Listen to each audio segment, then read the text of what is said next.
शलाकया चक्षुरुन्मीलितं येन तस्मै श्रीगुरुवे नमः। श्रीचैतन्यमनोभीष्टं स्थापितं येन भूतले स्वयं रूपदा मह्यं ददाति स्वपदान्तिकम्।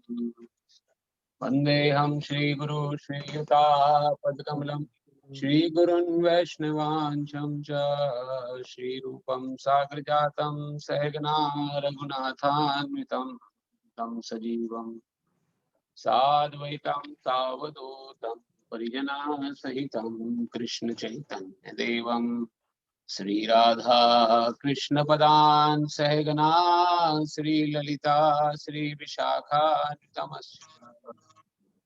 हे कृष्ण करुणा सिंधु दीनबंधु जगतपते गोपेश गोपिका कांत श्री राधा कांत नमोस्तुते। तप्त कांचन गौरंगे श्री राधे वृंदावनेश्वरी वृषभानुसुते देवी प्रणमामि हरि। वाञ्छाकल्पतरुभ्यश्च कृपा सिन्धुभ्येव च पतितानां पावनेभ्यो वैष्णवेभ्यो नमो नमः। जय श्री कृष्ण चैतन्य प्रभु नित्यानंदा श्री अद्वैता गदाधर श्रीवासादि गौर भक्त वृंदा। हरे कृष्णा कृष्ण कृष्णा हरे हरे, हरे राम राम राम हरे हरे। तो आप सभी से पुनः प्रार्थना है, एक बार अपने अपने फोन को अपन म्यूट कर लीजिए। हम 3 बार भगवान के शुद्ध नाम का उच्चारण करते हुए सफलम करेंगे। हरे कृष्णा हरे कृष्णा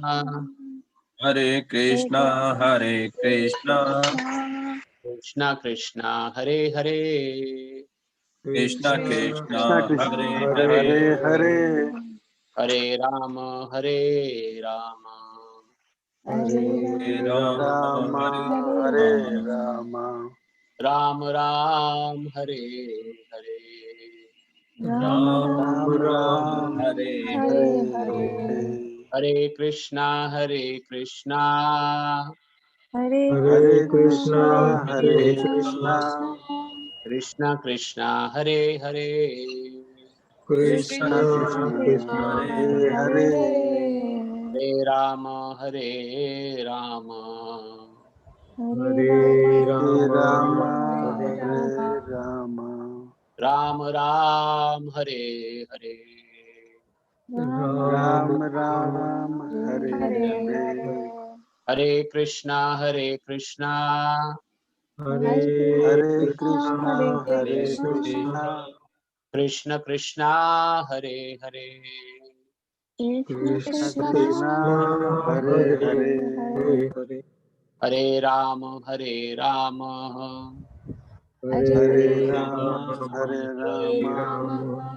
राम राम हरे हरे, राम राम हरे हरे।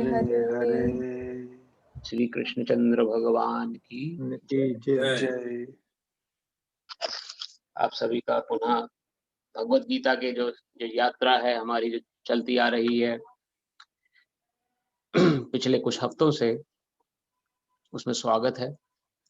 आप सभी समय निकाल के जो इस यात्रा में भागीदार बन रहे हैं कंटिन्यूसली, उससे एक प्रकार का ये ज्ञान मंथन है जिसके माध्यम से हम लोग ज्ञान को अर्जित कर रहे हैं, और इस ज्ञान को विज्ञान सहित अर्जित किया जा रहा है। खाली ज्ञान से ये नहीं कि पुरातन पंथी ज्ञान है, कुछ लोगों की मनोधारणा रहती है, लेकिन उस प्रकार नहीं, हम विज्ञान सहित इस ज्ञान को प्रस्तुत करने का प्रयास कर रहे हैं। और आज का जो सत्र है वो तीसरा सत्र है पहले अध्याय का। पहले अध्याय को हम 2 हफ्ते पहले स्टार्ट कर चुके हैं, लेकिन अभी तक उसकी भूमिका ही हमने कवर करी है। श्लोक पूर्ण रूप से हम खाली 3 श्लोक पिछले हफ्ते ले पाए थे, आज हम 3 श्लोक के आगे से लेंगे। तो जो लोग आज हमारे साथ नए जुड़े हैं उनके लिए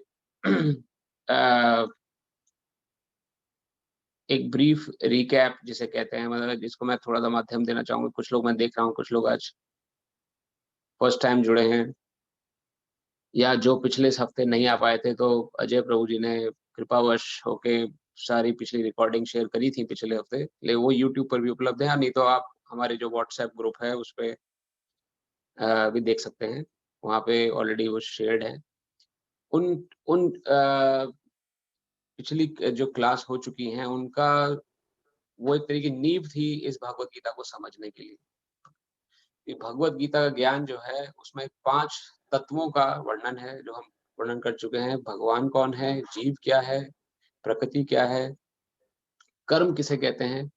और समय, काल, किन-किन परिस्थितियों में कैसे काल का प्रभाव इंसान पे पड़ता है, उसका वर्णन हमें भगवत गीता में मिलता है। तो ये हमारे क्यूरिकुलम है भगवत गीता का, 5 सब्जेक्ट मैटर्स जो भगवत गीता इसमें कही गई। तो उसी सत्र में आगे बढ़ते हुए हमने समझा था किस प्रकार कौरव और पांडव युद्ध भूमि में एकत्रित हो चुके हैं, और हमने पिछले कक्षा में सुना था कैसे युद्ध की इच्छा रखते हुए जो कौरव थे, कौरव और पांडव को किस प्रकार से धृतराष्ट्र की जो मनोधारणा थी, या जो जो मनोस्थिति थी, उस मनोस्थिति के कारण उस युद्ध का सामना करना पड़ा, और हमने उस मनोस्थिति का वर्णन किया था। मानसिकता किस प्रकार थी धृतराष्ट्र की, कि वो 3 प्रकार से दोषों से ग्रसित था। एक प्रकार से जो राजा होता है, उसको कभी ईर्ष्यालु नहीं होना चाहिए, क्योंकि अगर वो ईर्ष्या करेगा, तो वो राजा कहलाने योग्य नहीं है। जिस जिस किसी के ऊपर भी समाज का उत्तरदायित्व है, जो अपनी प्रजा को प्रजा के रख-रखाव के लिए नियुक्त किया गया है प्रजा के द्वारा, अगर वो ही ईर्ष्यालु प्रवृत्ति का होगा, तो उस समाज का उत्थान नहीं हो सकता, और निश्चित रूप से उस समाज के अंतर्गत अपनी स्थिति को सँभालने के लिए युद्ध होना स्वाभाविक है। तो ये कुरुक्षेत्र का जो युद्ध है, इससे हमें कई शिक्षाएँ प्राप्त होती हैं। कई प्रकार की ऐसी शिक्षाएँ हैं जो हम लोग अपने जीवन में धारण कर सकते हैं और अपने जीवन को सुधार सकते हैं। ईर्ष्या जो है, वास्तव में किसे कहा गया है? ईर्ष्यालु व्यक्ति वह होता है जो दूसरे के हक को कभी पूरा नहीं होने देता, जो देखता है कि उसका किसी दूसरे का किसी वस्तु पे अधिकार है, लेकिन उस अधिकार को या तो वो छीनने का प्रयास करता है या किसी और को देने का प्रयास करता है। जनरली ईर्ष्या उन तत्वों से इस रूप में प्रकट होती है। भगवान कभी ईर्ष्यालु नहीं हो सकते किसी से, क्योंकि भगवान जब हम भगवान शब्द का अर्थ समझते हैं, तो भगवान हमने अपनी पिछली कक्षा में सुना था कि 6 ओपुलेंसेस भगवान के अंदर होती हैं। से जो भग अर्थात ऐश्वर्य, ऐश्वर्य मतलब जो कि 6 प्रकार के ऐश्वर्यों से ग्रसित हो। उनमें से सबसे बड़े हैं, उनमें से एक ऐश्वर्य है ज्ञानी, सर्वत्र ज्ञानी, मतलब अगर जो व्यक्ति ज्ञानी है, जो उसको ज्ञान है और जिसके अंदर कंपैशन है, दूसरे के प्रति सहानुभूति की धारणा, कभी ईर्ष्यालु नहीं बनेगा। और राजा जो होता है, वो भगवान का ही प्रतिनिधि होता है। राजा जिसे बनाया जाता है, वास्तव में वो भगवान का प्रतिनिधित्व करते हुए अपनी प्रजा का अपने पुत्रों की भांति रक्षा करता है। अगर किसी प्रकार से वो उनकी रक्षा करने में असमर्थ हुआ, तो राजा बनने योग्य नहीं। यहाँ पर दुर्योधन और धृतराष्ट्र की जो मानसिकता का वर्णन हुआ है, और जो हमने पिछली कक्षा में वर्णन किया था, जो धृतराष्ट्र हैं, उनकी मानसिकता थी संदेहपूर्ण था, वो भयभीत था, और तीसरा सबसे बड़ा जो प्रमुख उसके अंदर अवगुण था, वो पक्षपाती था। पक्षपातपूर्ण उसके अंदर विचारधाराएँ थी। खाली अपने पुत्रों के बारे में सोच रहा था। अपने भाई के पुत्रों के विषय में या किसी प्रकार से उनके बारे में उसके मन में कोई विचारधारा, कोई उसके अंदर सहानुभूति नहीं थी। तो एक प्रकार से राजा को धृतराष्ट्र के समान नहीं होना चाहिए। अगर वो ऐसा होगा, तो उसके मन में हमेशा पक्षपाती विचारधारा पनपेगी। राजा किस प्रकार होना चाहिए? जिस प्रकार से महाराज परीक्षित, जो कि भगवान का प्रतिनिधित्व करते हैं। परीक्षित जी कौन है, ये हम आगे पढ़ेंगे, लेकिन परीक्षित एक बहुत बड़े राजऋषि हुए हैं। कई लोग हम में से जानते होंगे महाराज परीक्षित को।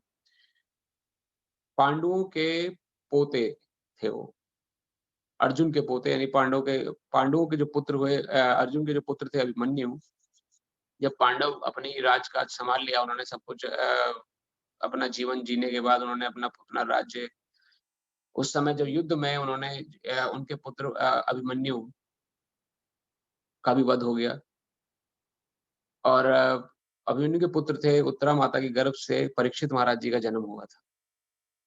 तो परीक्षित महाराज जो थे वो वास्तव में राज ऋषि अर्थात जो राजा होते हुए भी ऋषि के समान जीवन जीते थे, और एक पूर्ण रूप से भगवान का प्रतिनिधित्व करते थे। जो व्यक्ति भगवान का प्रतिनिधित्व करता है वो एक चींटी से लेके बड़े से बड़े व्यक्ति या किसी उस तक हर किसी का ध्यान रखता है कि उसे हर प्रकार की सुविधा मिल रही है, वो सुखी है कि नहीं है समाज में, उसको किसी तरह की परेशानी तो नहीं है, उसे कोई क्लेश तो नहीं है जीवन में, कोई दुख तो नहीं है जीवन में।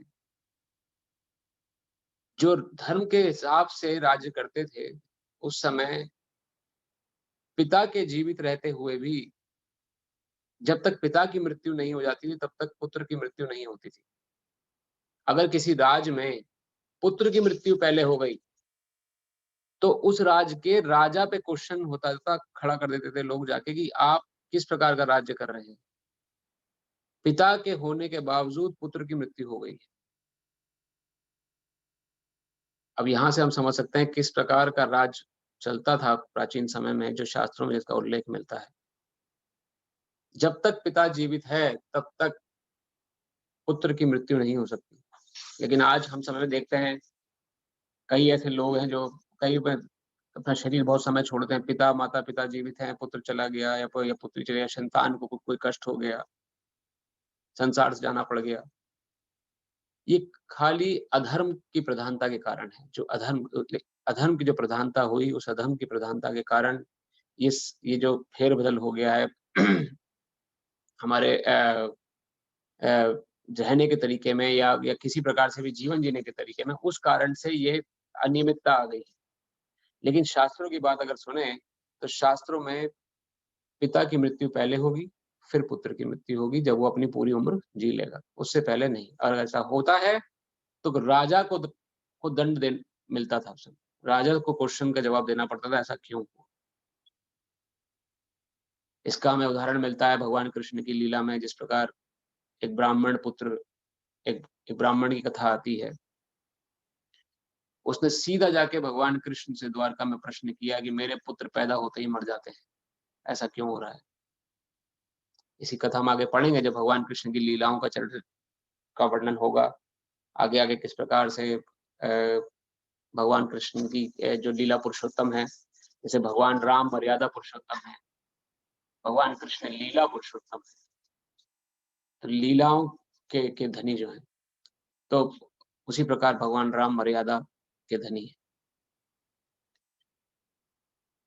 और भगवान कृष्ण और भगवान राम के समान भगवान कृष्ण ने इस कलयुग में अवतार लिया था आज से 500 साल पहले चैतन्य महाप्रभु के रूप में। तो उनका भी हम थोड़ा सा वर्णन सुनेंगे आज की। चैतन्य महाप्रभु जो कि कृष्ण से अन्य नहीं है, श्री कृष्ण चैतन्य राधा कृष्ण नहीं अन्य, राधा और कृष्ण के युगल अवतार हैं।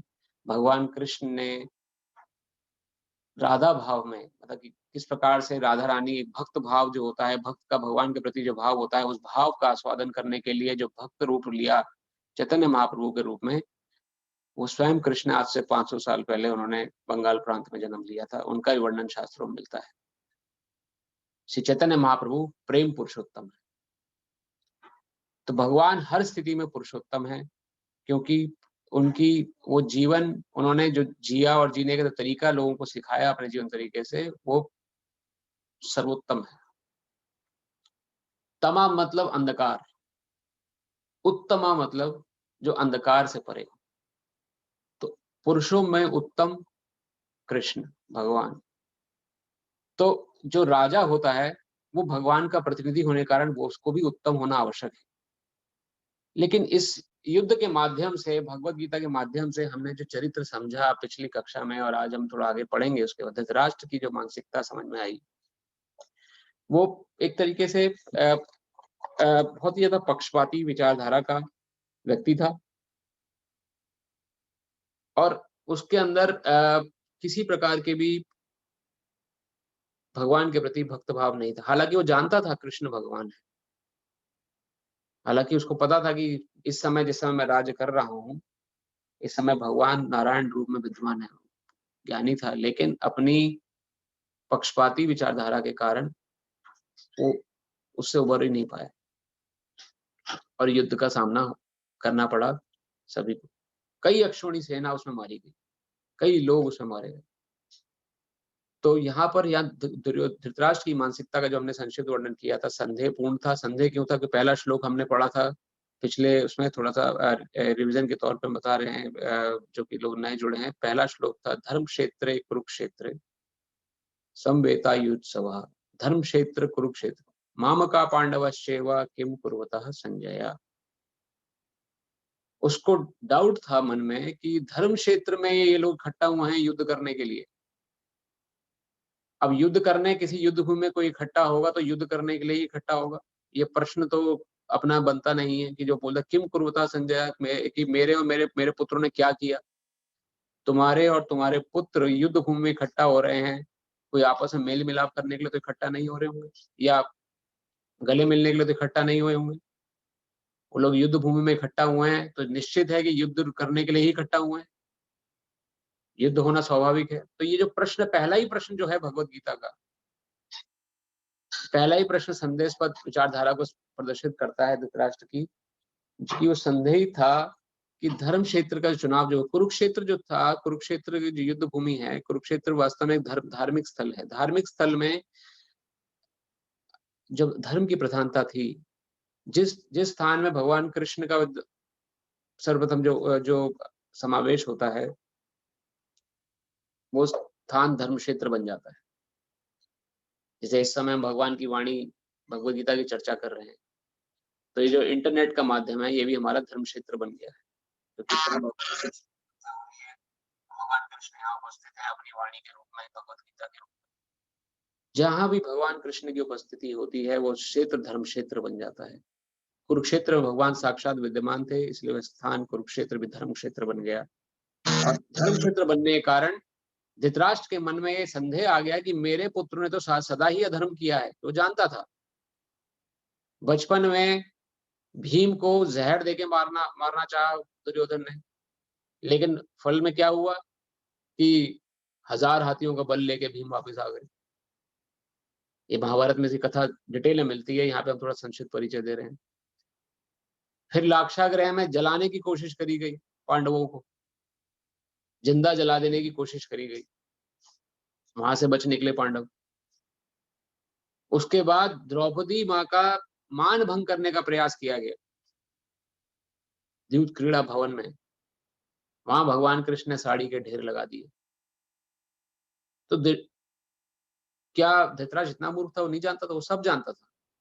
उसके मन में पहले से पर्याप्त पता था कि ये मेरे पुत्र अधर्म के साथ हैं, और इस धर्म क्षेत्र में जो इकट्ठा हुए हैं, इनमें कहीं ऐसा ना हो उनका मन बदलाव हो जाए, या वो हार जाएं किसी कारण से, या किसी कारण से वो मुकर जाएं युद्ध करने के लिए, या अल्टीमेटली कहीं ऐसा ना उनकी पराजय हो जाए। तो कहीं ना कहीं उनके मन में, उसके मन में संदेह था, इसलिए संदेहपूर्ण उसकी विचार मानसिकता थी धृतराष्ट्र की। भयभीत क्यों था? क्योंकि वो जानता था, मगज मन में उठा कि ये धर्म का प्रभाव जरूर पड़ेगा। अब धर्म ये नहीं कि आप हिंदू, मैं मुसलमान, कोई दूसरा सिख है, वो सिखाई ईसाई है, ये धर्म नहीं है। ये तो रबर स्टैम्प्स है। हमने रबर स्टैम्प लगा के स्लोगन लगा लिया है। वास्तव में धर्म एक ही है, सेवा। हर प्रकार के धर्म में दूसरे व्यक्ति की सेवा का उल्लेख मिलता है। मनुष्य का प्रमुख धर्म जो बताया गया है वो सेवा। अगर हम अगर हम किसी अगर हम हर कोई व्यक्ति किसी न किसी की सेवा में लगा हुआ है।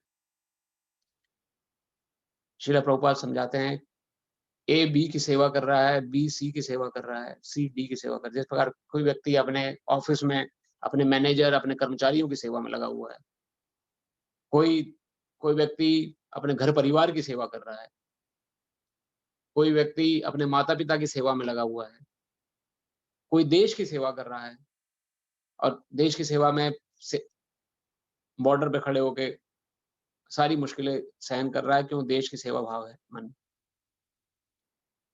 और किसी के पास अगर कोई सेवा के लिए नहीं है कि किसकी सेवा करे, तो कुत्ते बिल्ली पाल लेता है, उनकी सेवा में लग जाता है।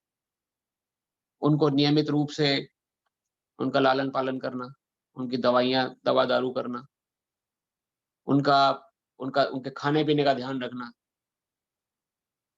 तो इस प्रकार से सेवा से हम कभी विमुख नहीं हो सकते। कोई व्यक्ति कहे कि हम सेवा नहीं करना चाहते, ऐसा हो ही नहीं सकता। किसी की सेवा नहीं करेगा तो जानवरों की सेवा करनी पड़ेगी, अपने बहाना बनता है अकेलेपन को दूर करने के लिए, लेकिन सेवा भाव वहाँ प्रधान रहता है।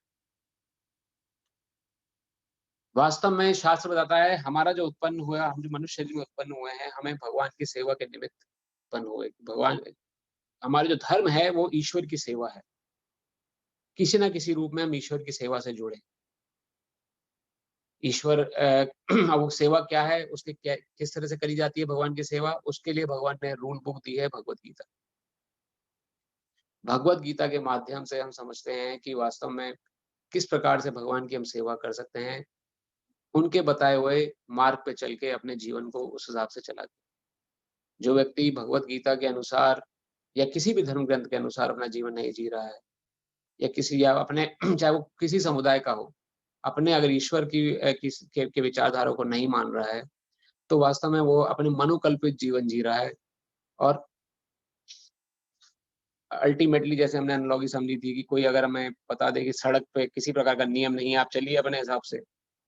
कोई रेड लाइट का नियम नहीं है, कोई हेलमेट नहीं पहनना, कुछ नहीं पहनना, अपने हिसाब से जिस दिशा में मुड़ना हो मुड़ जाइएगा, जिस दिशा में सीधा जाना हो चले जाइए, जहाँ मन करे वहीं रुक जाइएगा। अगर इस विचारधारा से हम अपना जीवन जिएँगे, जैसा मन में आएगा वैसा करेंगे, जो इच्छा होगी वो खा लेंगे, जो जहाँ जाना होगा वहाँ चले जाएँगे, जैसा किसी के साथ बर्ताव करना होगा वैसा किसी के साथ बर्ताव कर देंगे। ऐसी विचारधारा को लोग आजकल ज़्यादा प्राथमिकता देते हैं, क्यों? क्योंकि वो इंडिपेंडेंटली जीवन जीना चाहते हैं। और ऐसे विचारधारा लेके अगर हम सड़कों पे किसी नियम के बिना अगर निकलेंगे, तो एक्सीडेंट स्वाभाविक है। इसी कारण से हमारे जीवन में कष्ट आते हैं, परेशानियाँ आती हैं, मिज़रीज़ आती हैं, क्योंकि हम रूल्स को नहीं जानते। हमने ये भी समझा था रूल्स बाँधने के लिए नहीं है, रूल्स जो हैं हमारी सुविधा के लिए हैं। जिस प्रकार सड़क पे रेड लाइट जो है वो हमारी सुविधा के लिए है। अगर रेड लाइट ही हटा दी जाए तो एक्सीडेंट भी बढ़ जाएँगे। रेड लाइट हमें रोकती है ताकि हमारे एक्सीडेंट ना हो। हेलमेट हमें बचाता है जिससे कि हमारा सिर पे चोट ना लगे। तो जितने भी रूल्स हैं ये हमारी सुविधा के लिए होते हैं ताकि अपना जीवन हम अच्छे से जी सकें। उसी प्रकार भगवत गीता में बताए हुए नियम जो हैं या किस प्रकार जीवन जीना है, वो हमारी सुविधा के लिए। तो धृतराष्ट्र जो व्यक्ति था, उसको नियम नहीं पता थे और अब सौभाग्यवश वो भगवत गीता सुनेगा संजय के माध्यम से और हम लोग भी आगे उसके साथ इस जर्नी में बढ़ेंगे। पक्षपातीपूर्ण उसका जो विचारधारा थी, हम समझ चुके हैं किस प्रकार की मानसिकता थी उसकी पक्षपाती कि वो अपने उसने शब्द कहे मामका पांडवश्चैव। एक राजा को कभी पक्षपाती नहीं होना चाहिए। एक राजा जो पक्षपाती होता है उसके मन में विचारधारा आती है कि वो अपने बारे में सोचता है। अगर कोई जैसा कि आजकल हम देखते हैं, पता नहीं आज के नेता या जो भी हैं हमारे समाज में जो उत्तराधिकारी हैं, जो किस प्रकार के वो सभी का कल्याण, सभी का विकास होना स्वाभाविक है और सबके बारे में कितना सोच पाते हैं, या तो वही जानते हैं या फिर भगवान जानते हैं।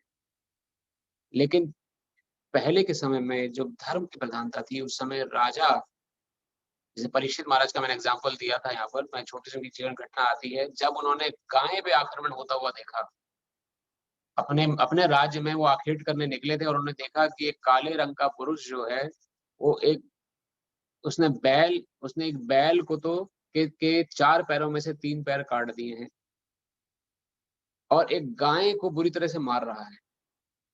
तो ये देखते ही वो विचलित हो गए कि मेरे राज्य में ऐसा कैसे हो सकता है? और उन्होंने तुरंत उस व्यक्ति के प्रति हथियार उठा लिया।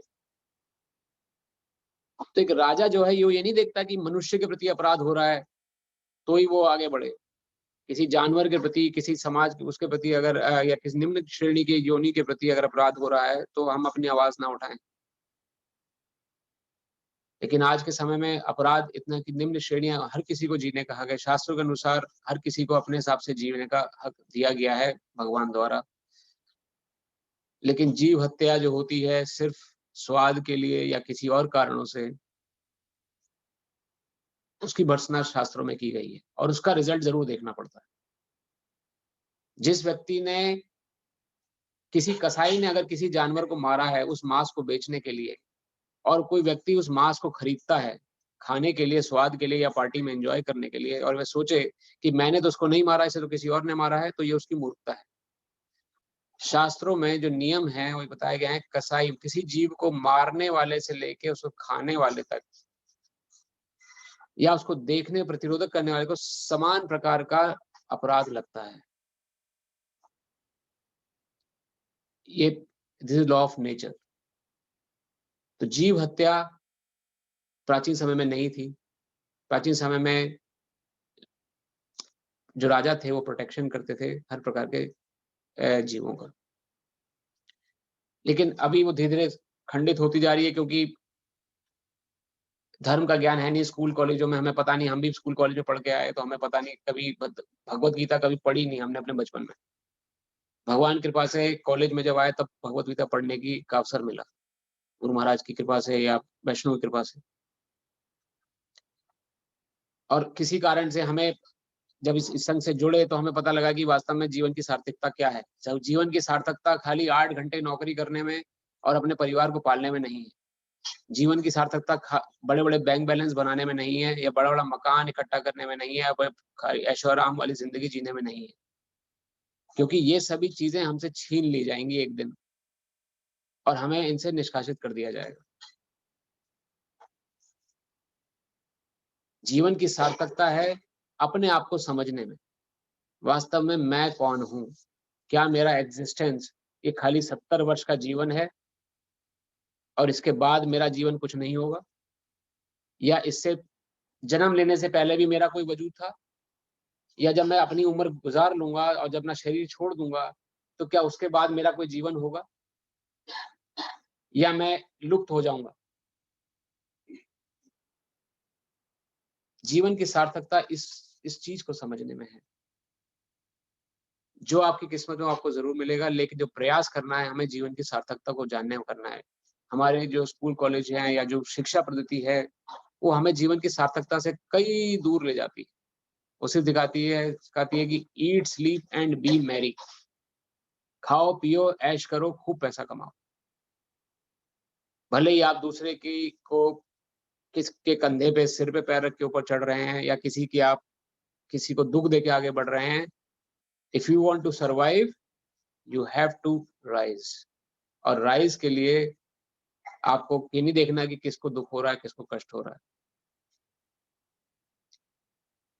तो हमें जो गीता का ज्ञान है, हमें हमें वो कंपैशन करना सिखाता है अर्जुन के माध्यम से, जो और कंपैशनेट बनाता है, हमें बताता है किस प्रकार से हमें अपने जीवन को आगे बढ़ाना है।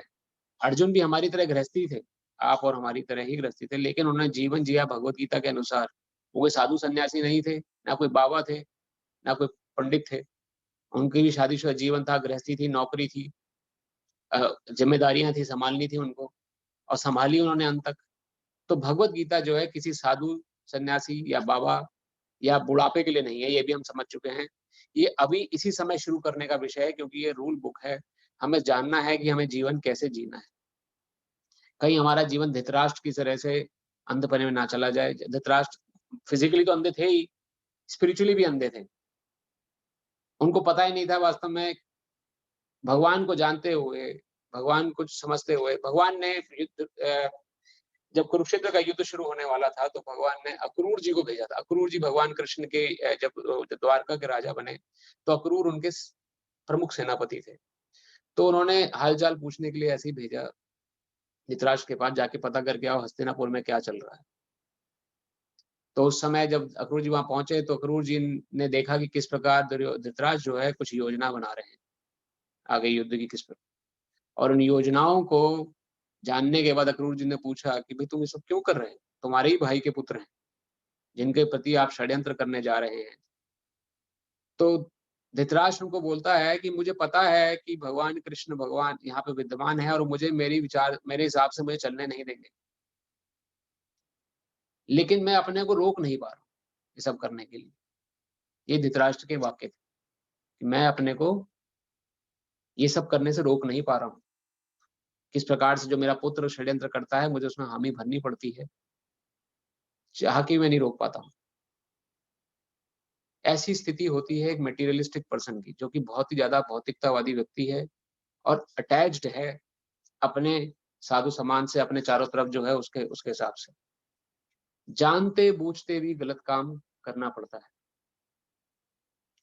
हम पढ़ेंगे तीसरे अध्याय में 36वें श्लोक में भगवान श्री कृष्ण से अर्जुन प्रश्न करते हैं, अथ केना प्रयुक्ता नाम, भगवान मैं जानते-बूझते भी पाप कर्म क्यों कर रहा हूँ?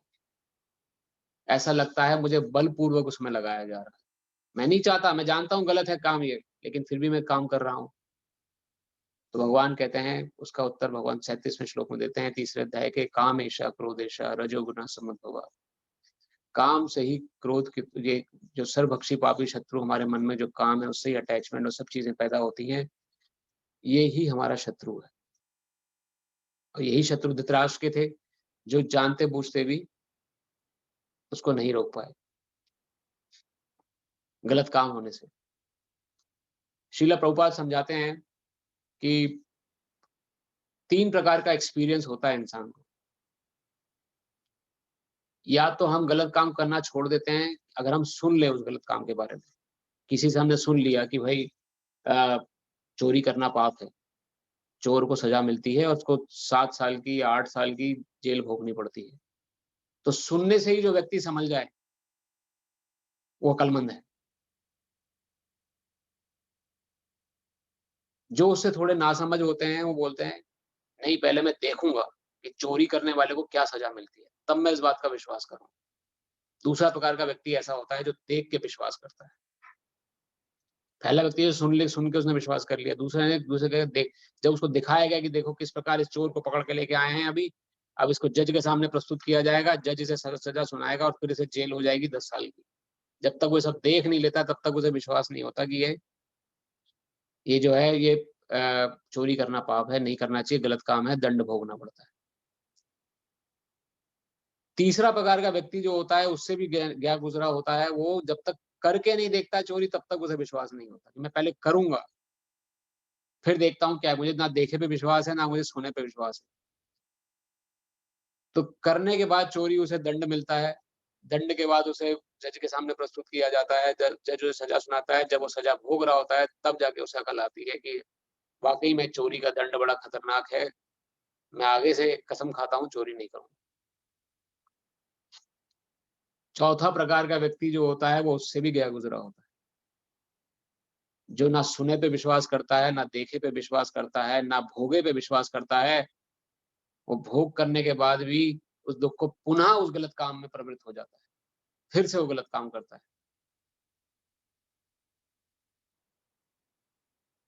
आप सभी से मेरा प्रश्न है, कृपया जो भी इसका उत्तर देना चाहें अनम्यूट करके बता सकते हैं। कौन-सा व्यक्ति सबसे ज़्यादा समझदार व्यक्ति है, इन चारों में से? कोई भी बताना चाहेगा इसका उत्तर? जो व्यक्ति सुनने से ही उसको इम्प्लीमेंट करता है या उसको समझता है कि हाँ ये जो चीज गलत है वो नहीं करनी और उसके बाद ही वो उसको नहीं करता हुआ वही सर्वश्रेष्ठ है। धन्यवाद अजय प्रभु जी। और कोई विचार किसी के? बिल्कुल ना शर्माएँ, ना झिझकें, ये एक इंटरैक्टिव सेशन है। कृपया वन टू मैनी सेशन नहीं है ये मैनी टू वन और मैनी टू मैनी सेशन है। हम आपस में भी डिस्कस कर सकते हैं। आप 1 घंटा निकाल के आ रहे हैं तो किसी प्रकार की भी झिझक को लेके ना आएँ। कोई मन में संशय कोई भी हो तो आप आगे बढ़ के जवाब दें। इन चारों व्यक्तियों में से और किसका क्या विचारधारा है? कौन, जैसे अजय जी ने बताया कि पहला व्यक्ति जो सुन के समझ जाए, वो समझदार है। किसी और के कोई और विचार हैं? जिसको पता है इसके जीवन में क्या करना है, इसकी क्या भूमिका है। आप मतलब इन चारों में से जनक प्रभु जी कौन सा श्रेष्ठ हुआ? एक तो व्यक्ति जो है जो सुन के समझ जाए कि गलत काम नहीं करना चाहिए वो, या जो देख के समझे कि गलत काम नहीं करना चाहिए वह व्यक्ति, या जो करे पहले फिर समझे, या जो भोगने के बाद भी ना समझे, वो तो खैर निकृष्ट है ही। तो सुन के सुनने वाला आपकी आपकी समझ से वो भी सुनने वाला है। धन्यवाद। हाँ। और कोई जो अपनी सलाह या कोई और विचार दे सके? मेरे मेरे मैं हिसाब हाँ, बोलिए। जी आप बताइए। पहले बोलिए। वो मेरे हिसाब से वो जो व्यक्ति पहले करता है वो फिर वो एक्सपेरिमेंट करके उसे पता लगता है कि इसका क्या रिजल्ट होगा, फिर वो कुछ सीखता है ना, मुझे लगता है कि वो सबसे ज़्यादा समझदार है। अच्छा, करके एक्सपीरियंस करने वाला व्यक्ति आपके समझ में समझदार है। हाँ, धन्यवाद क्योंकि माता वो जी, बहुत-बहुत। एक्सपीरियंस गेन करता है ना इसीलिए। जी। अच्छा, और मुझे ऐसा लगता है कि ये सिचुएशन टू सिचुएशन वेरी करता है। जैसे कई बार हम अपने दोस्तों के साथ हैं, वो बोल देते हैं कि यार सिगरेट पीने में क्या है, तो जो सुन के एक बार कर ले, हर ज़रूरी तो नहीं है कि हर जगह से जो बात सुनी जा रही है वो ठीक है। सो आई थिंक मतलब मुझे ऐसे लगता है कि हर सिचुएशन में, किसी सिचुएशन में एक्सपीरियंस करके सीखना ज़रूरी है, किसी में केवल सुनने का सुन के उसको फ़ॉलो करना। तो ये विवेक होना हमारे पास ज़रूरी है कि कहाँ पे, कब हमको किस बात को इम्प्लीमेंट करना चाहिए पहले। कहाँ पे बहुत-बहुत सुन के ही धन्यवाद। उसको फ़ॉलो करना चाहिए और कहाँ पे एक्सपेरिमेंट करके उसको मानना चाहिए। बहुत-बहुत धन्यवाद माता जी। और कोई विचार किन्हीं के? चलिए, तो इन 3 विचार आए मेरे पास अभी आपके, जैसे कि अजय जी ने और जनक प्रभु ने और बोला कि सुन के ही जो समझ जाए गलत काम नहीं करना चाहिए, वह व्यक्ति सर्वोपरि है। माताजी ने बोला एक माताजी ने कि एक्सपेरिमेंट करें पहले, पहले करके देखें और उसका जो रिज़ल्ट मिले उस रिज़ल्ट से अनुभव गेन करें और उस अनुभव के आधार पे संभलें, वह व्यक्ति सबसे समझदार है। और एक और माताजी ने बोला यहाँ पर कि सिचुएशन वाइज़ विवेक को आगे रखें अपने, और जो बुद्धि कहे या जो विवेक कहे उस हिसाब से जीवन जिएँ। और उसमें कई बार ऐसा हो सकता है कि एक्सपेरिमेंट करने का मतलब की ज़रूरत पड़ सकती है।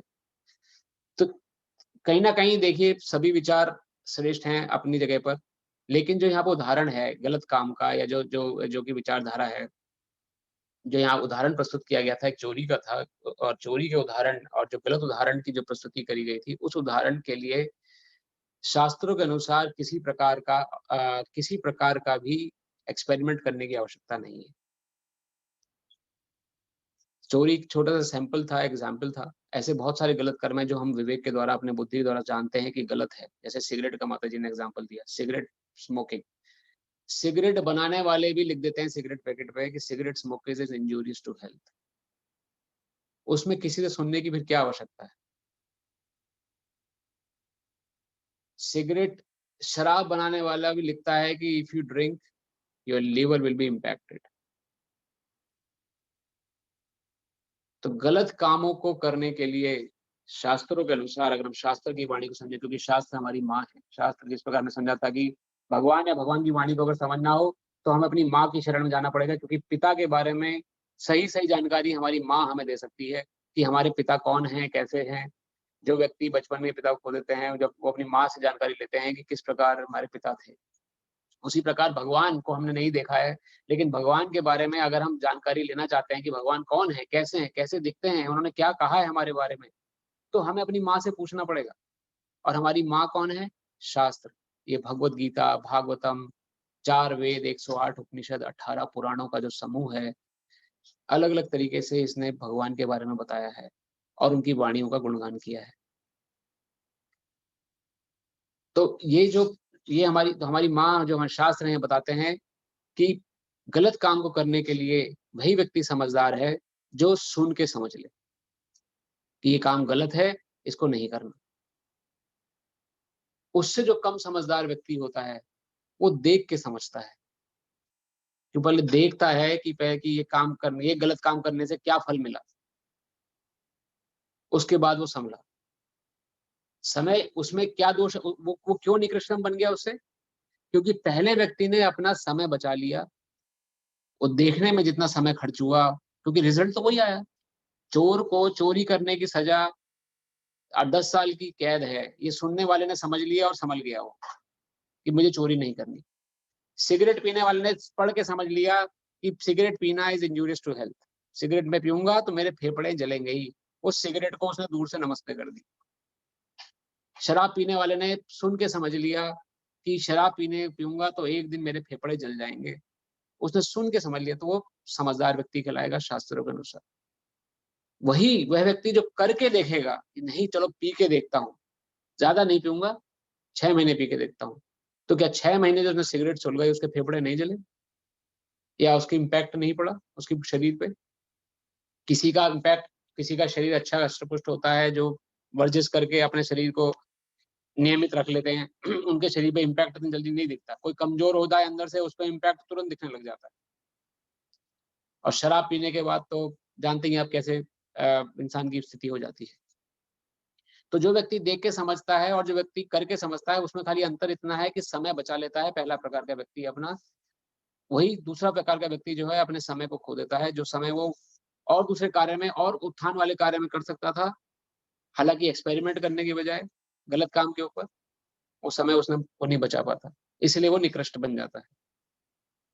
तीसरा प्रकार का व्यक्ति जो है, जो करके देखता है कि मैं करके देखूंगा, तो वो और भी ज्यादा उस देखने वाले से, क्योंकि वो जब इन्वॉल्व हो रहा है इन गलत कामों में, ये समाज की दुष्कृतियों के बहुत छोटे उदाहरण हैं। इससे बड़े-बड़े उदाहरण होते हैं समाज में हमारे, जो हम लोग आजकल न्यूज़ चैनलों पे देख रहे हैं। या अलग-अलग ये कुरीतियाँ समाज में आ गई हैं। ये कुरीतियाँ आई इसलिए हैं क्योंकि हम समझते ही नहीं कि क्या, किस कार्य का क्या दंड है, क्या किस प्रकार का भोगना पड़ता है। करके देखने का जो प्रयास करते हैं लोग, उसमें अपने साथ-साथ और दूसरे लोगों को भी चपेट में ले लेते हैं। तो इसलिए तीसरे प्रकार का व्यक्ति जो है, वो करके जो देखने वाला व्यक्ति है, वो और अपना समय बर्बाद करता है और प्रोडक्टिव काम कर सकता था, लेकिन उसने एक गलत काम को करके देखने के, उसका रिजल्ट देखने का प्रयास किया, तो उसके प्रति प्रेरित हुआ और उसका समय भी बर्बाद हुआ और उसने आस-पास की अपने उसको भी जो जनता थी या आस-पास परिवार वर्ग था, उसको भी इम्पैक्ट आ गया। और चौथा प्रकार का व्यक्ति तो आप में से किसी ने नाम नहीं लिया, वो तो हम सभी जानते हैं, वो तो निकृष्ट है, जो गलत काम करने के बाद भी ना समझे, फिर गलत काम करे, वो तो है ही निकृष्ट। वो तो फिर एक प्रकार से एक उस प्रकार के हाथी के समान है, जो हाथी जो होता है वो दिन में वो स्नान करता है नदी में और फिर शाम को जाके फिर से रेत में, कीचड़ में लेट जाता है, फिर से कीचड़ में हो जाता है, फिर नदी में जाता है, फिर कीचड़ में लेट जाता है। तो इस प्रकार के जो जो व्यक्ति जो देख के, सुन के और करके भी ना समझे, वो बहुत ही निकृष्ट बताए गए हैं शास्त्रों के अनुसार। इसलिए समझदार व्यक्ति जो है, जैसे आप सभी हैं, हम सभी भगवत गीता को यहाँ सुन रहे हैं, भगवान की वाणी। तो हम में से बहुत सारे लोग ऐसे होंगे जो सुन के अपने जीवन में इस रूल को धारण कर लेंगे कि भगवत गीता में जो लिखा है उसके साथ जीवन नहीं जीना, धृतराष्ट्र की मानसिकता को नहीं अपनाना, संदेहपूर्ण कभी नहीं बनना है, किसी प्रकार से भी हमें संदेहास्पद, यहाँ पे जो नेगेटिव सेंस में दिया गया है, क्योंकि वो धर्म क्षेत्र के प्रति संदेह कर रहा था कि ये यहाँ पे मेरे पुत्र जीवित विजित होंगे कि नहीं होंगे, क्योंकि उसके पुत्रों ने अधर्म के हिसाब से जीवन जिया था। तो भगवत गीता में किस प्रकार धर्म से जीवन जीना सिखाया गया है, अगर उस प्रकार जीवन हम अपनाएंगे तो हमें संदेहपूर्ण जीवन नहीं जीना पड़ेगा, क्योंकि हम जानते हैं हम धर्म के साथ हैं। कभी भयभीत नहीं होना पड़ेगा धृतराष्ट्र की तरह। जरा सा भय हमारे मन को घेर लेता है, कल क्या होगा, फ्यूचर में आने वाले भय को कहते हैं एंग्जाइटी। और पहले जो हमारे जीवन में घटना घट गई है, गलत, अच्छी, बुरी, उनसे जो भय मन में उत्पन्न होता है उसको बोलता है डिप्रेशन। डिप्रेशन और एंग्जाइटी के आज की डेट में 99% लोग ग्रसित हैं। कल क्या होगा, आगे क्या होगा, 10 साल बाद क्या होगा। ये प्रकार के भय से, भयभीत होने से हम बच सकते हैं अगर हम गीता को अपने जीवन में एज इट इज अपनाते हैं। इसलिए भगवत गीता का नाम है Bhagavad Gita as it is.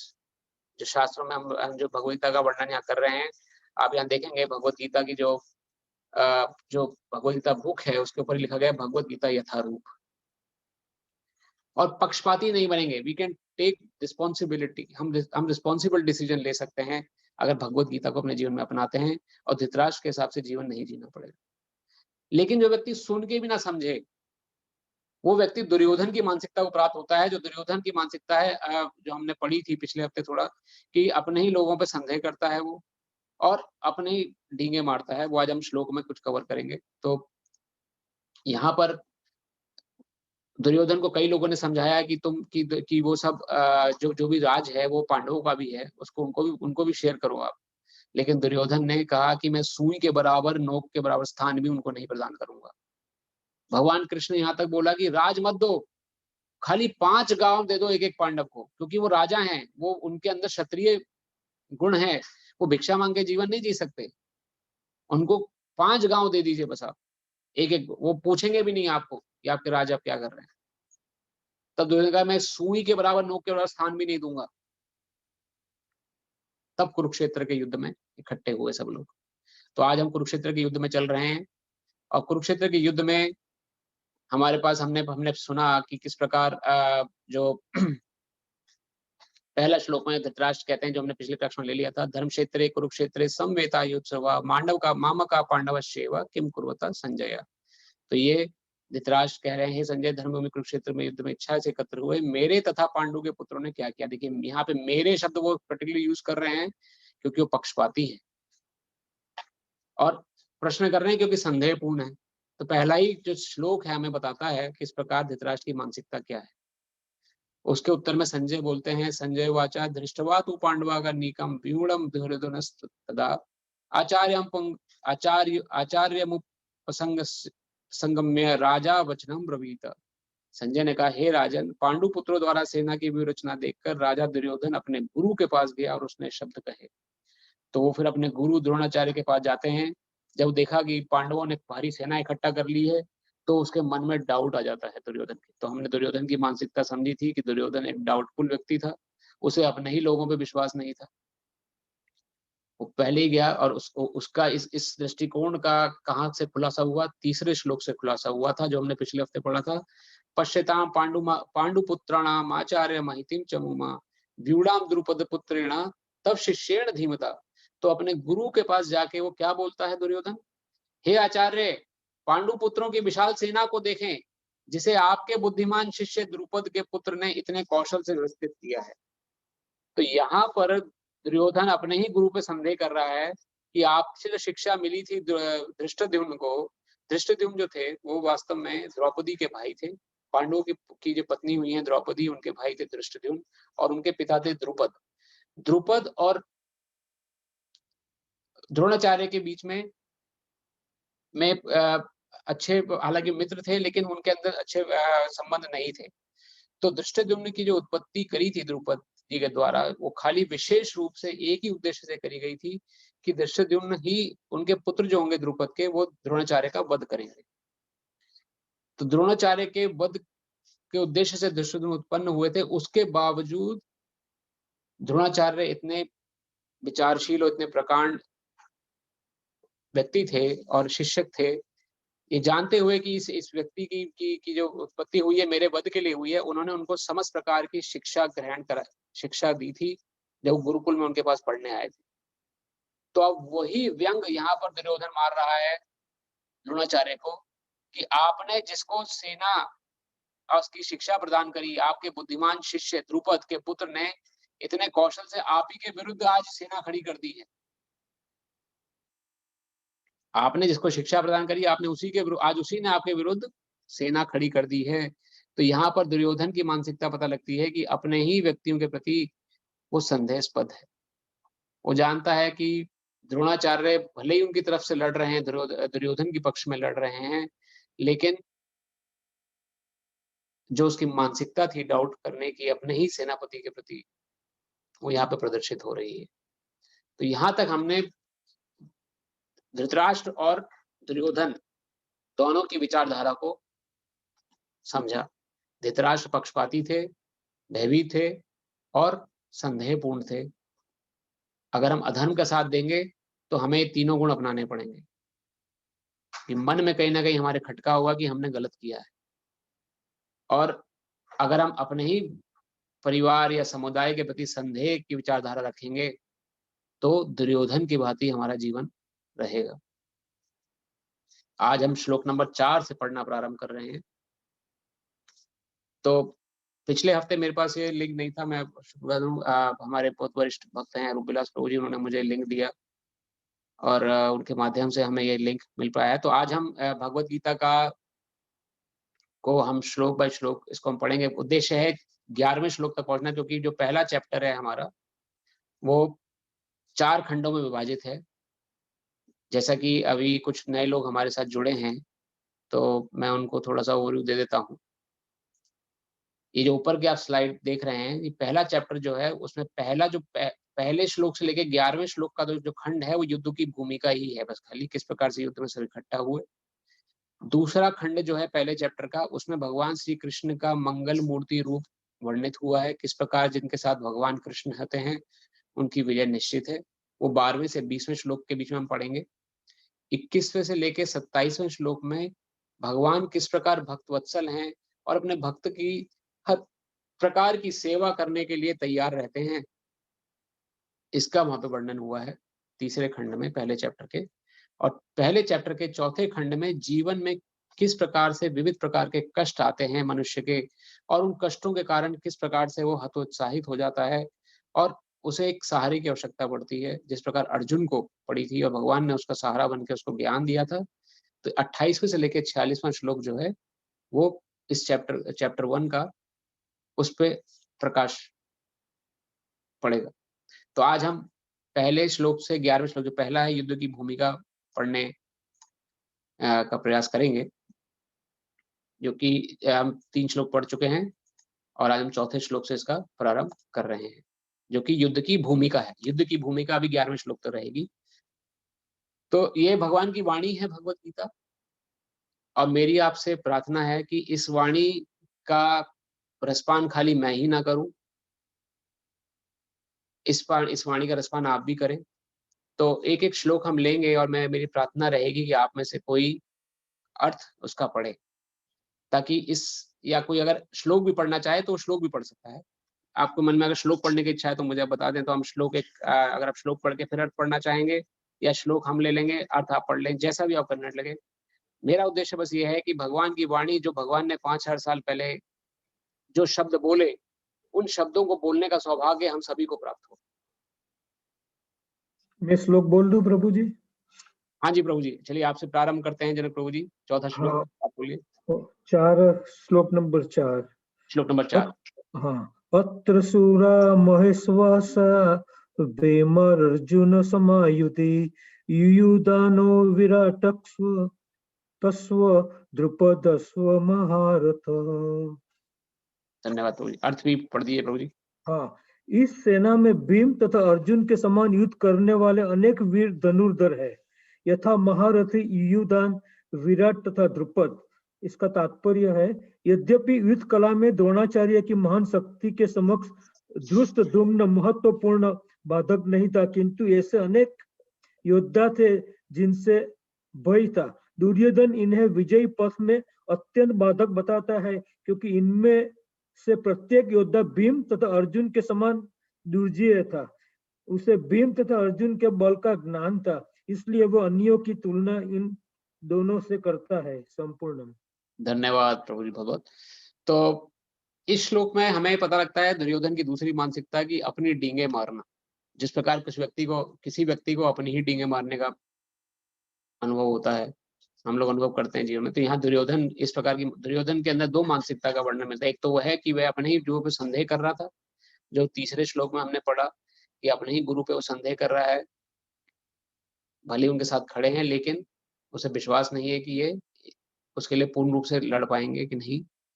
और चौथे श्लोक में दुर्योधन की दूसरी मानसिकता का पता लगता है कि अपनी ही डींगे हाँकना की, भले ही अपने पास बड़े से बड़े सैनिक हैं, लेकिन दूसरे पक्ष को जो कमजोर समझता है और अपनी ही साजो सामान को सर्वोपरि समझता है, वह व्यक्ति भी दुर्योधन की ही मानसिकता के समान होता है। तो यहाँ पर वो दुर्योधन मानसिकता का प्रदर्शन हो रहा है, किस प्रकार अपनी, भले ही सेना में भीम अर्जुन हैं, लेकिन हमारी सेना में भी कम धनुधनी लोग नहीं हैं।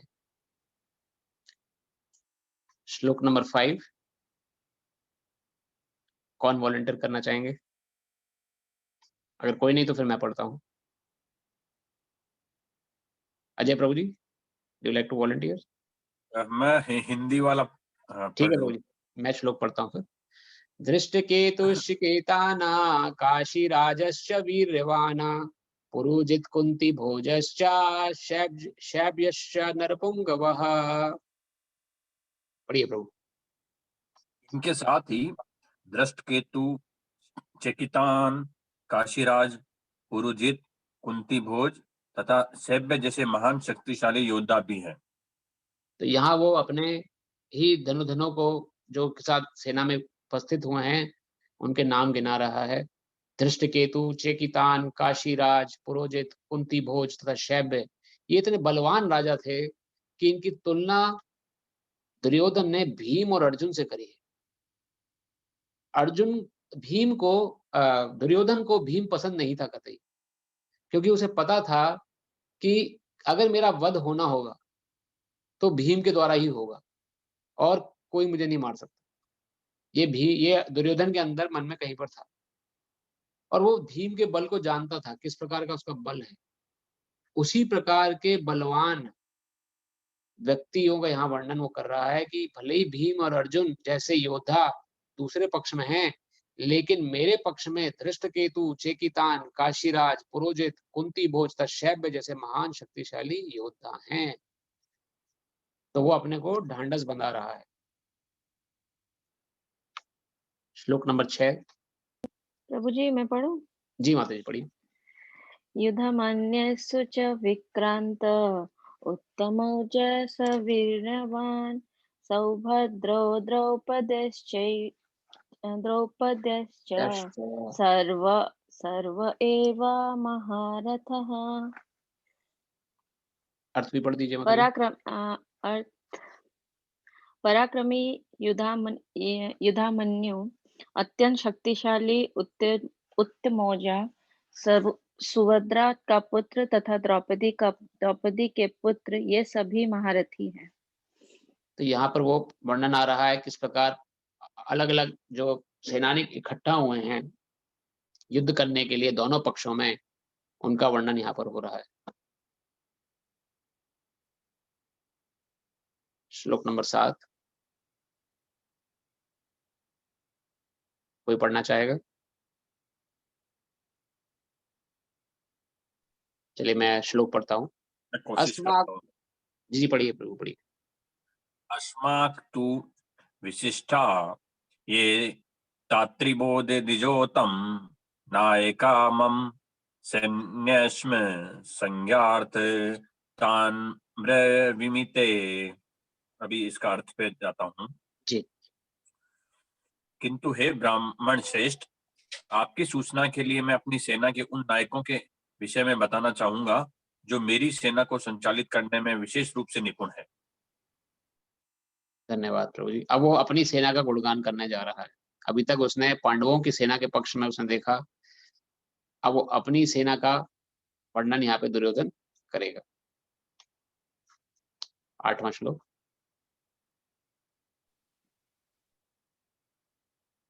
कोई करेंगे वॉलंटियर?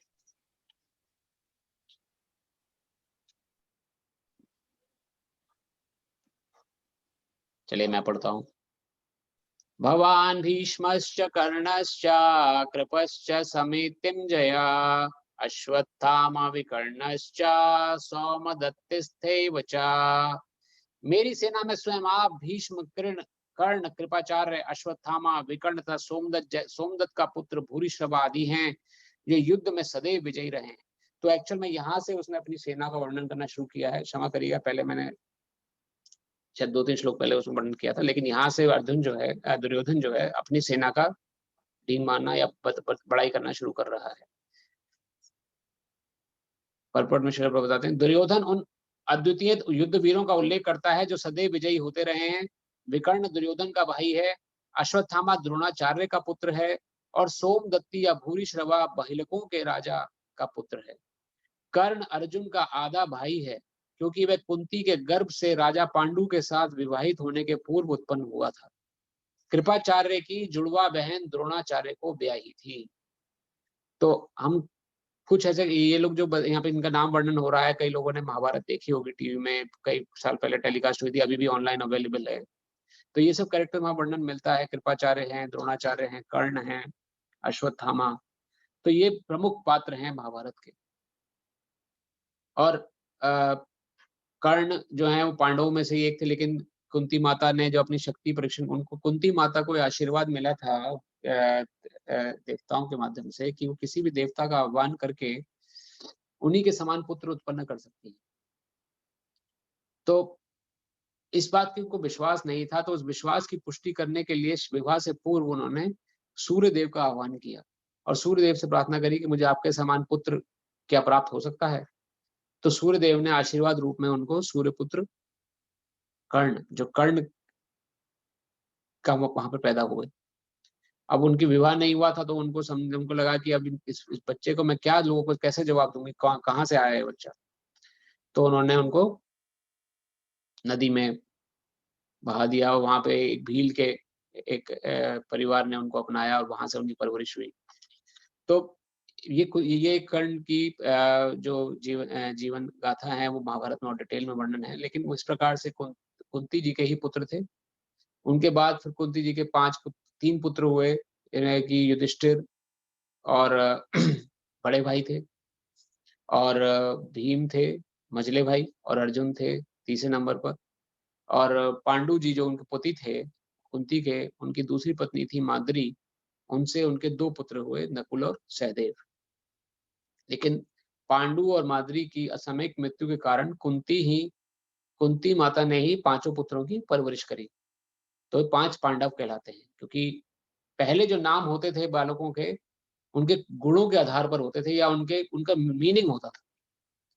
पांडु के पुत्र पांडव कहलाते थे। कुंती माता का नाम प्रथा था, तो प्रथा से ही अर्जुन का नाम पड़ा पार्थ। और उसी प्रकार से हम आगे पढ़ेंगे, शंख जो है भगवान की, जो भगवान जो ये लोग इन्होंने आगे जो उपकरण भी इस्तेमाल करे, वो भी उनके गुणों के आधार पर ही उनका वर्णन मिलता है शास्त्रों में, कि जिस प्रकार के गुण थे उसी प्रकार के उपकरण भी लोग इस्तेमाल करते थे।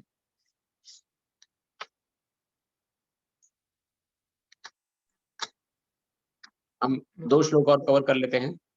मैं पढ़ लूं प्रभु जी? जी प्रभु पढ़िए। हाँ, मैं श्लोक पढ़ता हूँ। अन्य च बहवः सूरा मदर्थे त्यक्त जीवितः नाना शस्त्र प्रहरणः सर्वे युद्ध विशारदा। ऐसे अन्य वीर भी है जो मेरे लिए अपना जीवन त्याग करने के लिए उद्यत है। वे विविध प्रकार के हथियारों से सुसज्जित है और युद्ध विद्या में निपुण है।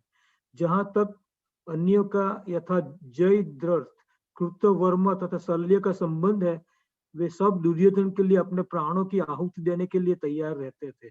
दूसरे शब्दों में यह पूर्व निश्चित है कि पापी दुर्योधन के दल में सम्मिलित होने के कारण कुरुक्षेत्र में युद्ध में मारे जाएंगे। निसंदेह अपने मित्रों की संयुक्त शक्ति के कारण दुर्योधन अपनी विजय के प्रति आश्वस्त था। धन्यवाद प्रभु। तो यहाँ पर आगे में वर्णन मिला है किस प्रकार और दूसरे जो लोग हैं वो यहाँ थोड़ा सा वो दुर्योधन अतिशोक्ति का कारण अतिशोक्ति कर रहा है, किस प्रकार से लोग उसकी वजह से लड़ने के लिए तत्पर हुए हैं, लेकिन वो सभी अपनी ही मृत्यु को प्राप्त होंगे, क्योंकि वो अधर्म का साथ दे रहे हैं। जहां अधर्म है वहां भगवान कृष्ण का वास नहीं है और वहीं पराजय है। ये इसी श्लोक में आगे वर्णन होगा, इसी चैप्टर में आगे वर्णन होगा, जब आगे चैप्टर अगले श्लोक पढ़ेंगे। श्लोक नंबर 10। मैं पढ़ लूं प्रभु जी? हाँ माता जी पढ़िए। अपर्याप्तं तद् अस्माकं बलं भीष्माभिरक्षितं पर्याप्तं त इदम् एष्टं बलं भीमाभिरक्षितम्। हमारी शक्ति अपरिमेय है और हम सब पितामह द्वारा भली भांति संरक्षित है, जबकि पांडवों की शक्ति भीम द्वारा भली भांति संरक्षित होकर भी सीमित है। अर्थात यहाँ पर दुर्योधन ने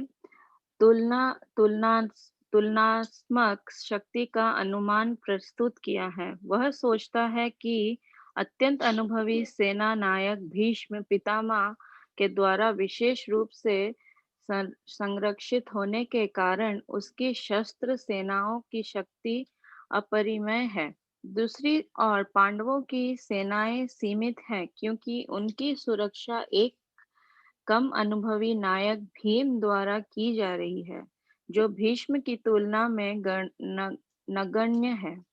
दुर्योधन सदैव भीम से ईर्ष्या करता है क्योंकि वह जानता था कि यदि उसकी मृत्यु कभी हुई भी तो वह भीम के द्वारा ही होगी, किंतु साथ ही उसे दृढ़ विश्वास था कि भीष्म की उपस्थिति में उसकी विजय निश्चित है, क्योंकि भीष्म कभी अधिक उत्कृष्ट सेनापति हैं।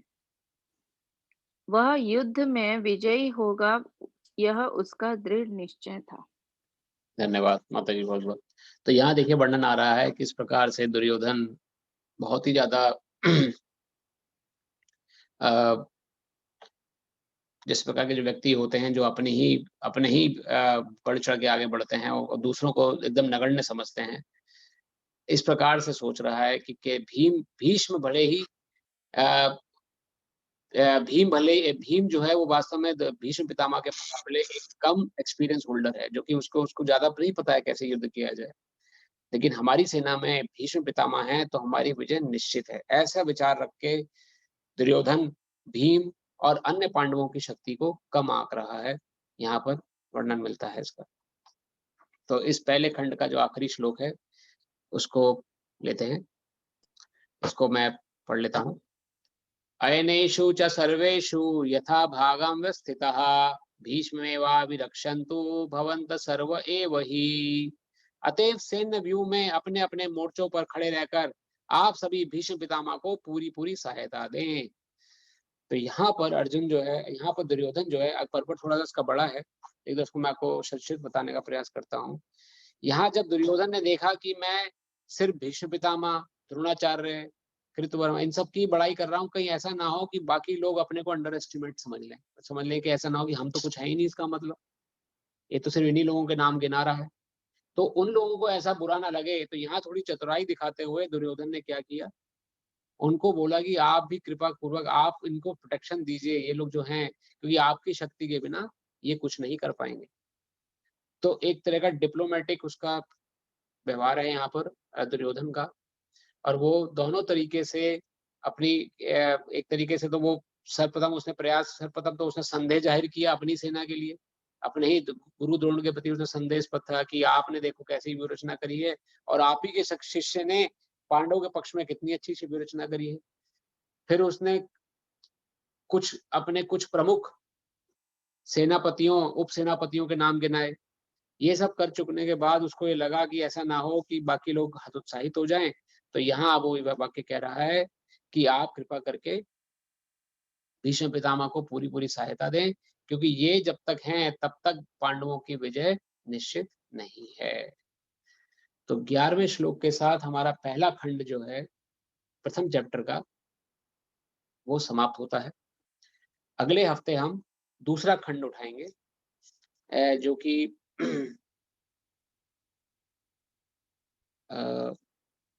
भगवान श्री कृष्ण का सर्वमंगल मूर्ति रूप हमें प्रदर्शित होगा 12वें श्लोक से लेके 20वें श्लोक तक। तो आज की कथा हम यही विश्राम देते हैं। किसी का कोई प्रश्न हो आज की कथा को लेके या पहले जो हमने कहा, तो अब प्रश्न हम ले सकते हैं। कोई प्रश्न किसी का रह गया हो, कोई प्रश्न करना चाहते हो?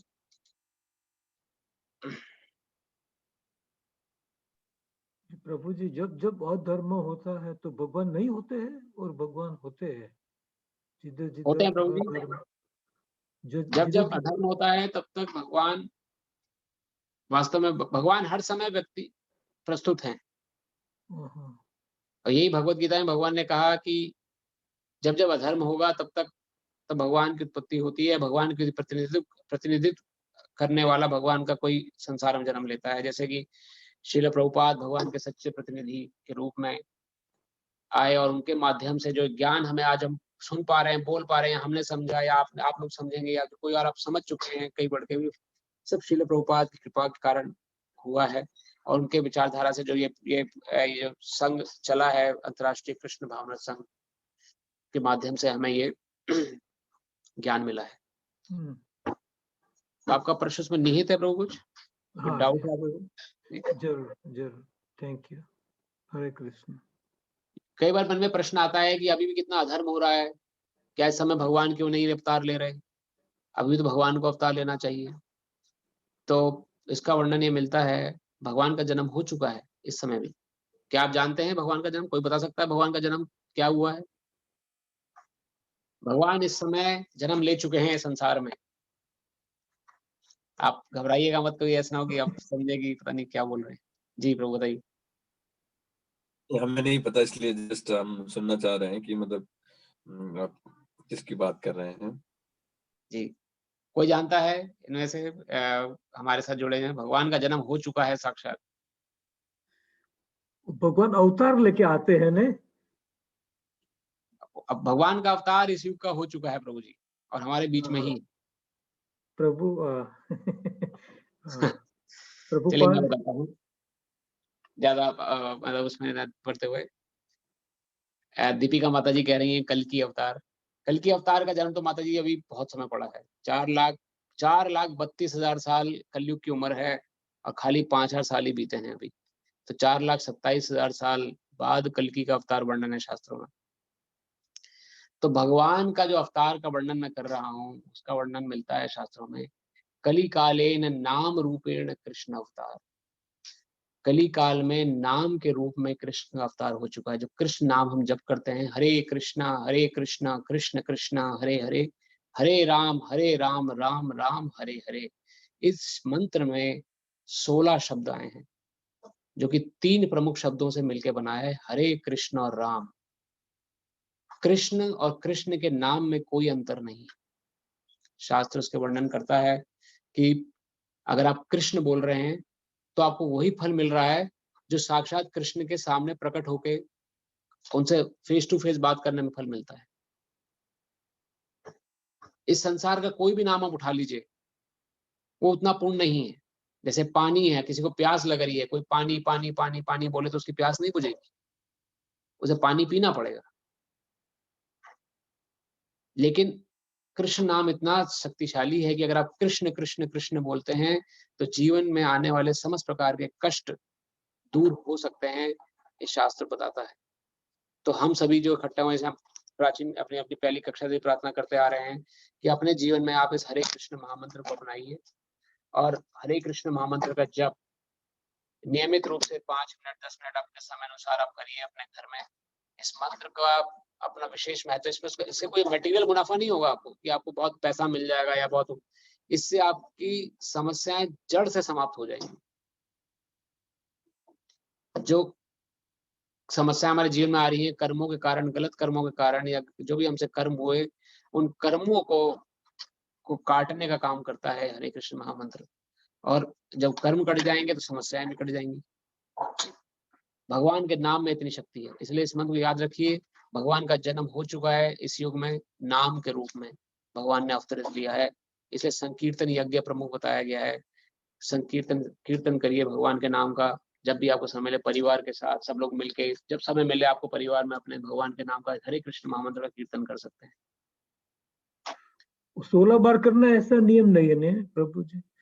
16 इसका जो उद्देश्य है बताया गया है वैसे कि 16 माला जप करनी चाहिए। वैसे हमें 16 माला का क्या कारण है कि 16 माला में हम एक माला में 108 बार हम इस मंत्र को बोलते हैं जरूर।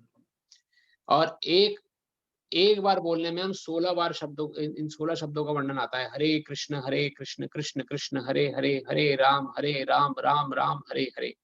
तो ये 16 शब्दों का समूह है।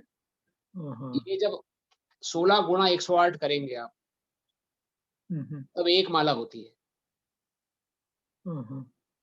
16 बार आपने भगवान का नाम लिया, उसको गुणा कर दीजिए 108 से, मल्टीप्लाई कर दीजिए 108 से, तो वो हो गई एक माला।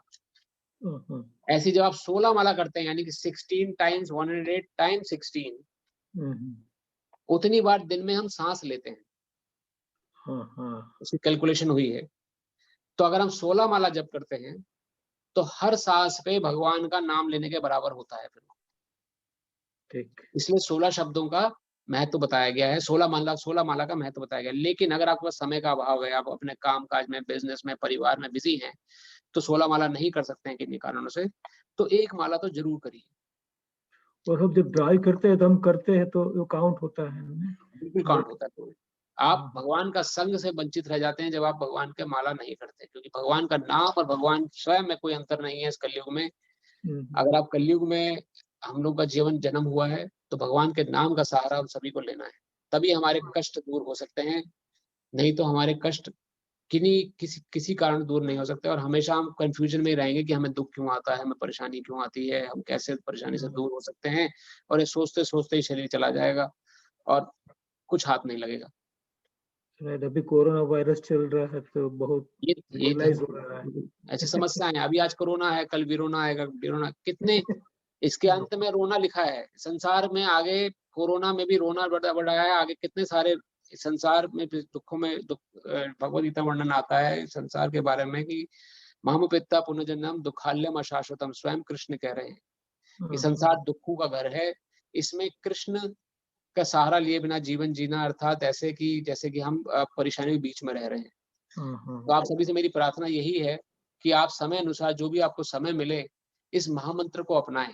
हरे कृष्ण महामंत्र जो है, हम ऐसा भी करेंगे अपने जीवन, अपने ये कार्यक्रम में, अगर आप सभी का विचार रहे तो हम थोड़ी देर या शुरू के इसमें एक माला में 5 मिनट लगते हैं, यानी 108 पढ़ने में इस मंत्र को 5 मिनट लगते हैं। तो अगर आप सबकी सहमति हो तो हम एक माला करके क्या इस कार्यक्रम को शुरू कर सकते हैं?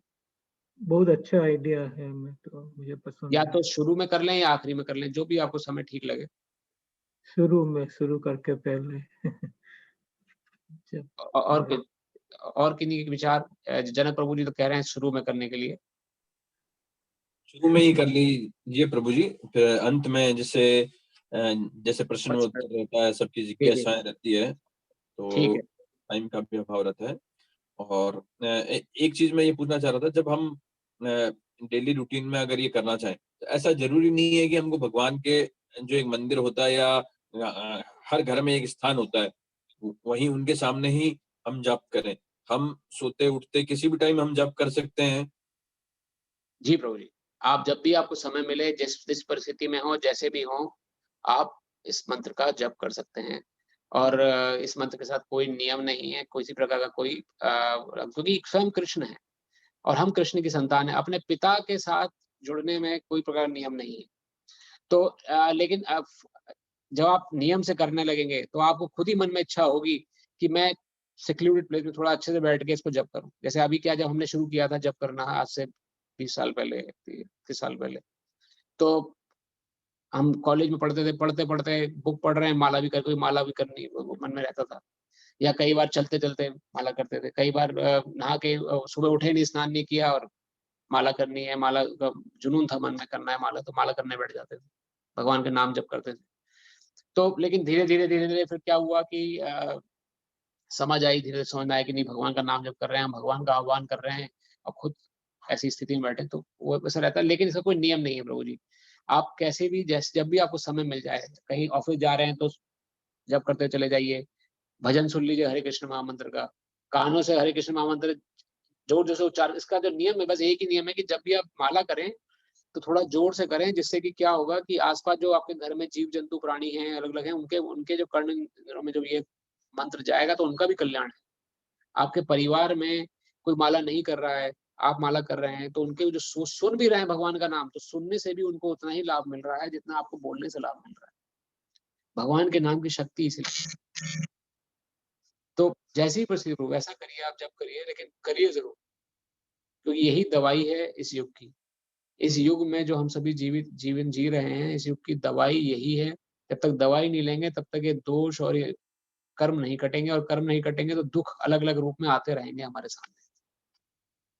प्रभु जी, एक प्रश्न और था कि जैसे जब महाभारत के समय भगवान कृष्ण ने ही ये जो घटोत्कच के जो पुत्र थे उनको कहा कि तुम्हें कलयुग में पूजा जाएगा और जो तुम्हारा नाम जपेगा उसे होगा, जिसको आज खाटू श्याम जी कहा जाता है। तो क्या उनको कलयुगी अवतार या कलयुग का मतलब उस समय ऐसा कहा गया था, तो उस पर कुछ आपकी राय?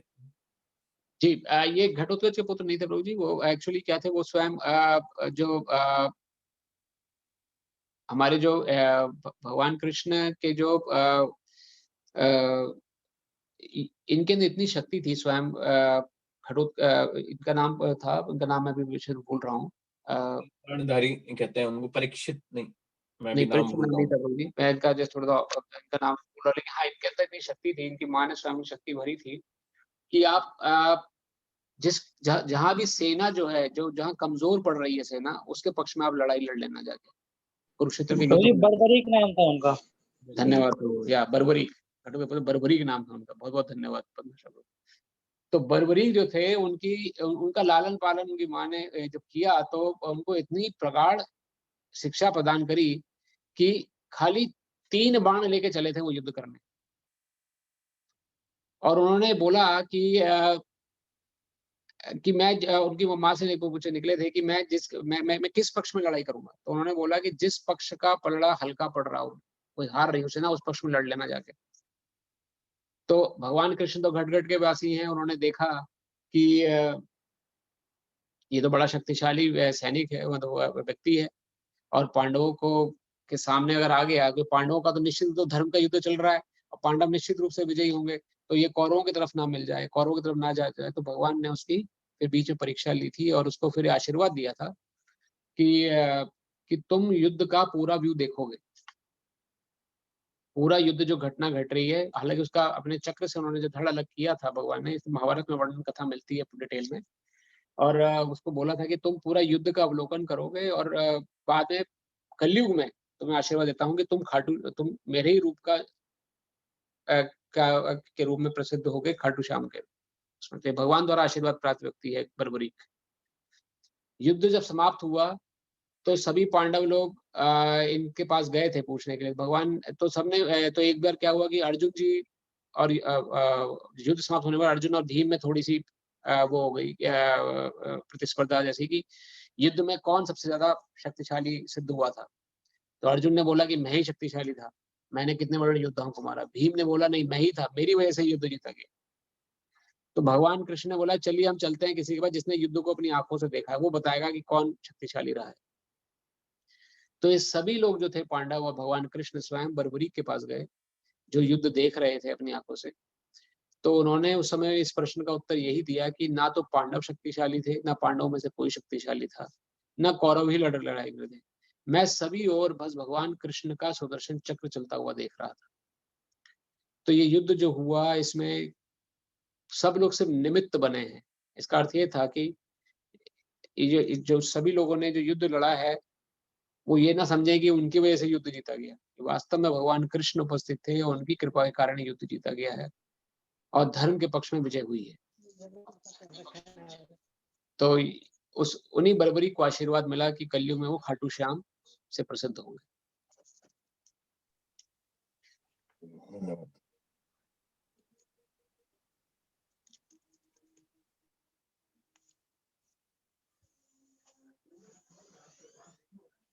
और कोई प्रश्न किन्हीं के? हमारे पास 2 मिनट और 5 मिनट और हैं अभी।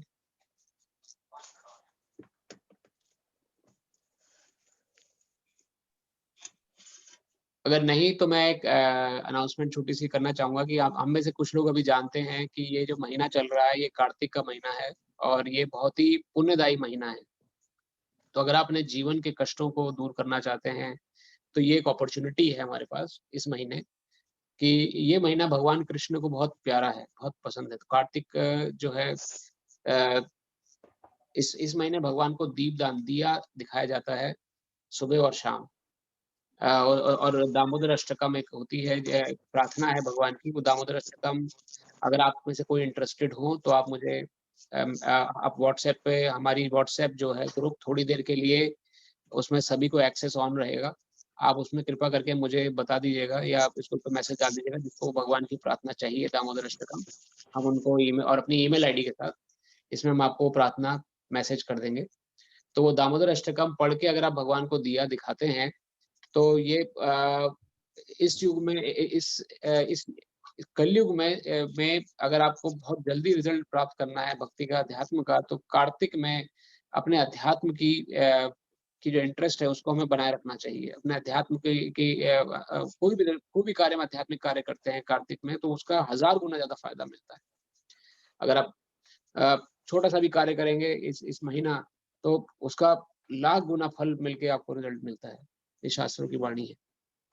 इतना पुण्यदायी महीना है। अगर आपको प्रार्थना नहीं गानी है दामोदर अष्टकम, तो अब वैसे भी भगवान कृष्ण की कोई फोटो हो आपके घर में या कोई चित्र हो, चित्र में या फिर कहीं पर भी आप भगवान को दिया दिखा सकते हैं, घी का दिया, तेल का कोई भी दिया उसको दिखा के भगवान के ये महामंत्र का जाप कर सकते हैं, हरे कृष्ण कृष्ण कृष्ण हरे हरे, हरे राम राम राम हरे हरे। सुबह शाम आप ये दिया दिखा के आ, आ, आ, कर सकते हैं। तो अभी शायद आपसे शेयर कर दिया गया है वो दामोदर अष्टकम ग्रुप में, तो उसको आप अपने जीवन में अपना सकते हैं। अगर आप दामोदर अष्टकम नहीं गा पा रहे हैं तो खाली दिया तो अवश्य दिखाएं और हरे कृष्ण महामंत्र का जप जरूर करें। हरे कृष्ण।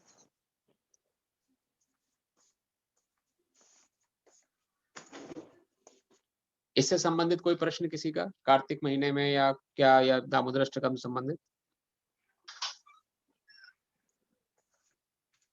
प्रभु जी एक प्रश्न है, जैसे कार्तिक महीना ये बहुत शुभ माना जाता है और जो इसमें कुछ लोग व्रत भी करते हैं पूरे महीना, तो जो मेरी माता जी है वो भी ये व्रत करती है पूरा महीना, तो उसमें मैं समझना चाह रहा था कि मतलब कितनी सार्थकता है, मतलब कि पूरे महीने भूखे रहना, फिर कई बार जो व्रत है उनमें वीकनेस भी आती है क्योंकि वो धारणा उनकी ऐसी है कि नहीं कार्तिक महीना है, शुभ है, इसमें व्रत करना चाहिए। बट मेरा मानना है कि आप उसकी जगह भक्ति करो या भगवान की पूजा कर लो है।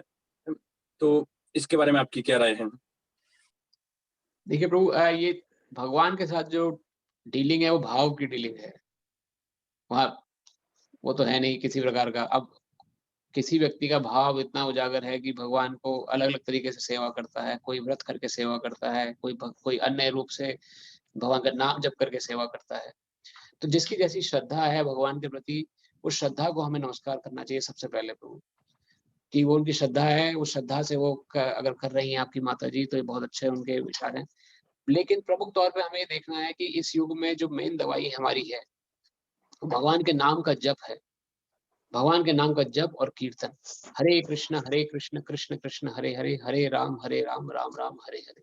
कोई भी आप आध्यात्मिक काम करें इस युग में, और खास तौर से कार्तिक में, तो उसमें कोई भी हम व्रत करेंगे, व्रत से कई लाख गुना ज़्यादा फल मिलता है भगवान के नाम जप करने में या संकीर्तन करने में।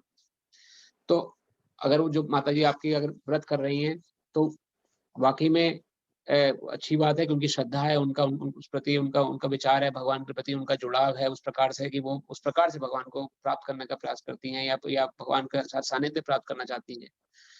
लेकिन अगर वो जप नहीं करती तो उनको जप के लिए भी बोलिए और उनको ये प्रार्थना करिए कि भगवान के नाम का जप भी करें, क्योंकि जो कर रही हैं वो करते-करते जप भी करेंगी अगर, तो जो कार्य वो कर रही है उसका तो फल मिलेगा ही मिलेगा। महामंत्र जप करने से या भगवान का नाम जप करने से जो मन में किसी प्रकार का कोई विचार है, कोई दुष्परिणाम है या भगवान के प्रति कोई या संबंध स्थापित अगर नहीं है, तो वो भी होना स्वाभाविक हो जाएगा। तो मेरे विचार से उनको रोके नहीं, जैसा वो कर रही हैं, और ये जो व्रत करते हैं पूरा महीना, कई लोग व्रत करते हैं तो उनके साथ श्रद्धा है, उस हिसाब से कर रहे हैं। लेकिन जो प्रमुख ज़रूरी कार्य है वो है हरिनाम जप। भगवान के नाम का जप करना बहुत आवश्यक है इस युग में। और कार्तिक में खास तौर पे अगर आप 1 माला जप करते हैं तो उसमें आपको 1000 माला का फल मिलता है। 1000 माला करते हैं 2000 माला का फल मिलता है। जो काम करेंगे उसका 1000 गुना फल है प्रभु। इतना पावरफुल ये मंत्र महीना है। इस महीने को खाली मत जाने दीजिए। ओके प्रभु जी, धन्यवाद। हरे कृष्ण प्रभु। तो यहाँ के समय के अनुसार 10:30 बज चुके हैं सुबह के, तो यहाँ पर अपनी कथा को हम विराम देते हैं। आप सभी से पुनः प्रार्थना है कि आप हमारे साथ जुड़े रहिए। भगवत गीता का जो सफर हमने शुरू किया है, ये सब हम पूरा कर सकें और भगवान की वाणी को समझ सकें, अपने जीवन में अपना सकें, अपने साथ-साथ अपने परिवार का कल्याण भी कर सकें। इस मनोवृत्ति के साथ हमें आगे बढ़ना है।